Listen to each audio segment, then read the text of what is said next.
developing countries. Now we have come to know that this is the criteria used by the country. This is the criteria used by the World Bank to measure the status of economic status of different countries. But this system is having one drawback. What is that drawback? I am explaining with one example. Suppose one country A is there and country B is there.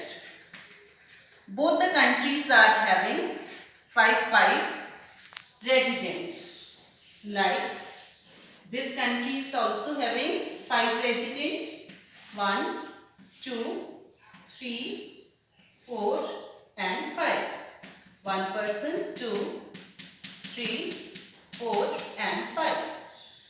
Now country A, one person receives 500, second person receives 48,000 rupees, third person receives 500, fourth also and fifth also.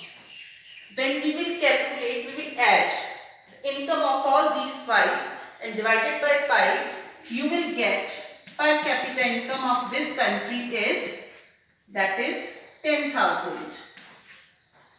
One country B is there whose first person is getting 9,500, second person is getting 9,800, third person is getting 10,500, one person is getting 10,200 and one person is getting 10,000. When you will add all these, you will also see that the per capita income of country B is also rupees 10,000. Now if we compare both the countries, then both the countries' average income is same, that is 10,000. It means both the countries are equal. But when we see in country A, one person is getting 80% of the income, that is 48,000, and rest 4 are getting 5,500. It shows that there are inequalities in income. Inequalities in income. But as compared to country A, country B is having less variation. One person is getting 9,500, 9,800, 10,500, 10,200, 10,000. Differences are there, but these differences are quite less. So, you would prefer to live in which country? Obviously, country B, because it has less income equality, less income inequalities. After this, now income method, per capita income method is having this drawback. It does not show inequalities. It does not show equality. It hides the personal differences of income. So to compare different countries and different states, we are having, along with income, we would consider certain other elements. What are those elements? That is, number 1 is infant mortality rate. Infant mortality rate.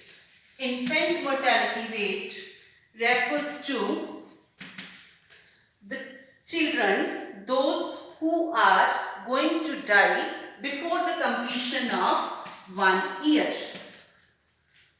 Infant mortality rate refers to the number of children which are going to die before the completion of their 1 year. It should be less in a country. If any country which has less infant mortality rate, that is better than other country. Second is literacy rate. Literacy rate. Literacy rate. The word literacy taken from literate. The people, those who are able to read and write. and it is also measured per thousand. It refers to the literate population of the country. It should be high in the country. Third one is net attendance ratio. Net attendance ratio. Net attendance ratio refers to the children below the age of 15 years. Those who are supposed to be in the schools. Now suppose 20 children are there. Out of 20, 5 children are going to school. Then net attendance ratio is 25%. So net attendance ratio should be high in the country. Infant mortality rate should be less, literacy rate should be high, and net attendance ratio should be high. Apart from income, these are the criteria used by the World Bank to give ranks to the countries, that is developed, underdeveloped and developing countries. We compare states also on the basis of that. In your book, Maharashtra is considered the developed state as compared to Bihar and Odisha because their infant mortality rate is high, literacy rate is less and net attendance ratio is also less. That's it.